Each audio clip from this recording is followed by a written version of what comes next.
Поведенческие особенности нашей власти напоминают мне повадки нашкодивших дошколят из числа пакостных, которые не хотят отвечать за свои поступки, нашкодят и в кусты. И оттуда пальчиком на другого указывают или смываются из поля зрения, в нашем случае и страны. И разница между нынешней властью и вот такими детками лишь в том, что эти шкоды наносят глобальный вред стране, подрывают основы государства и демократического строя, полностью меняют ценности нашего народа, заложенные в традициях и в Конституции. Воскресный скандал, связанный с избиением двух молодых людей, независимого журналиста Дэвида Габеча и гражданской активистки Лии Агрба из этой самой припакостной серии. 4 мордоворотов в масках отловили молодых людей на пикнике, забрызгали перцовым газом, избили журналиста, сняли весь процесс на видео и смылись. Остаются лишь фото машины и ее номер. Понятно, что не родной. По поводу вопиющего факта избиения администратора телеграм-канала «Абхазский портал» и активистки молодежного движения Харах Пицунда высказались общественные и политические деятели, представители независимого журналистского сообщества, оппозиции, НПО. Высказывались с открытым забралом от своего имени, не прячась за анонимными ресурсами и никами. Промолчали, словно ничего не происходит, Пробжаневская партия Амцахара, Союз общественных организаций, поддерживающих выдвижение Аслана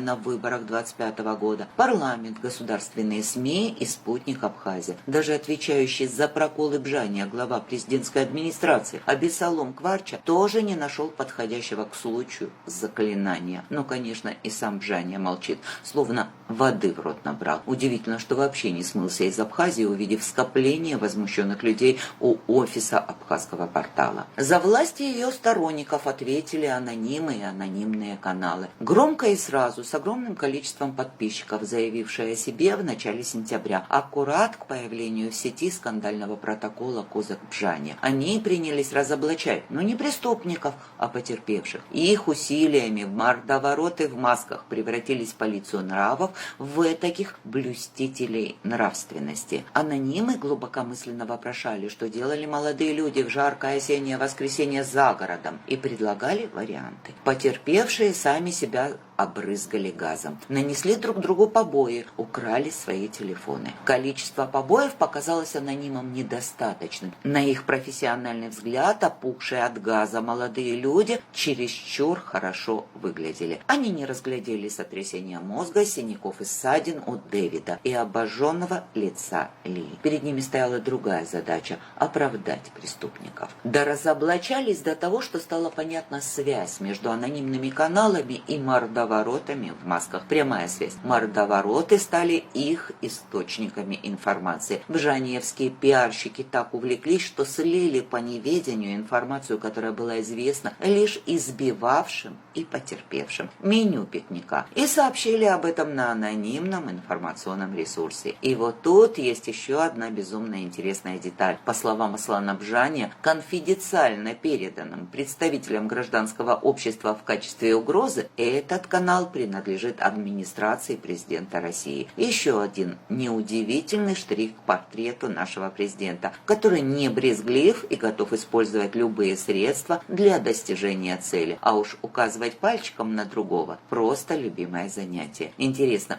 знает ли Владимир Путин, что у его администрации есть телеграм-канал, который керосинит ситуацию в Абхазии? Обращение в милицию и прокуратуру все еще не принесло никаких результатов, несмотря на марку машины и ее номер. Наши правоохранители по горячим следам, раскрывающие кражи и ограбления, совершающие с благословения главы государства набеги на гражданских активистов, забуксовали на начальной стадии. В городе, напичканном камерами видеонаблюдения, они не могут найти машину, которую неделю преследовала Дэвида Габеча. И, конечно, стесняются спросить у Аслана Бжания, кто возглавляет анонимный канал, владеющий такой бесценной информацией. Вот и получается снова по Хазанову. Знаем кто, где, когда, имеем отпечатки пальцев, показания свидетелей, знаем, куда ведут нити и знаем кому, но доказать ничего не можем. В этой связи не могу не отметить и странное заявление омбудсмена, которое направила запрос в МВД. Анна Скишмария очень философски подошла к нарушению прав людей. Она говорит о недопустимости незаконного насилия и призывает правоохранительные органы страны оперативно установить лиц, применяющих незаконное физическое насилие. Уж не знаю, бывает ли физическое насилие законным или нет. Но и без заявления омбудсмена понятно, что данное преступление не будет раскрыто, потому как карт-бланш на противоправные действия против своих оппонентов выдал сам президент, подзабывший, что он является гарантом не своих, а наших свобод, постоянно публично стравливающий представителей общественности, использующий государственные СМИ для манипуляции общественным мнением и оскорбления своих оппонентов. Должна сказать, что появление Бжания на политической арене всегда сопровождалось поиском врагов. После того, как он добрался до президентского кресла, в их перечень входят ветераны войны, общественные активисты, журналисты, оппозиция, НПО. Против них наш пугливый президент содержит целую армию опричников. Они шныряют за неугодными, угрожают, избивают, но вполне себе хорошо бегают, когда видят пистолет или слышат автоматную очередь. Да, есть женщины в наших селениях, которые могут разрядить автомат, когда видят, как 6 из биг-машин накинулись на одного, собирающего кукурузу в поле. К слову сказать, опричники обходятся нашему бюджету дороже, чем вооруженные силы. А против гражданских активистов президент строит заборы и закупает бронированные автомобили, хотя никто на него никогда не покушался. А все потому, что мыслит он со своей колокольни и знает, какие чувства вызывает у людей, многие из которых по наивности поверили в его ложь и отдали ему свои голоса в 2020 году. Сегодня власть Аслана Бжания держится на штыках целой армии опричников президента. Всех, кто против него, он решил запугать. А теперь о цели. Накануне президентских выборов у Бжания остается только один шанс еще раз пробраться в президентское кресло. Зачистить политическое поле от гражданских активистов, независимых СМИ, оппозиции и просто оппонентов. Бжания вышел на тропу войны с народом Абхазии. Похоже, что это и есть его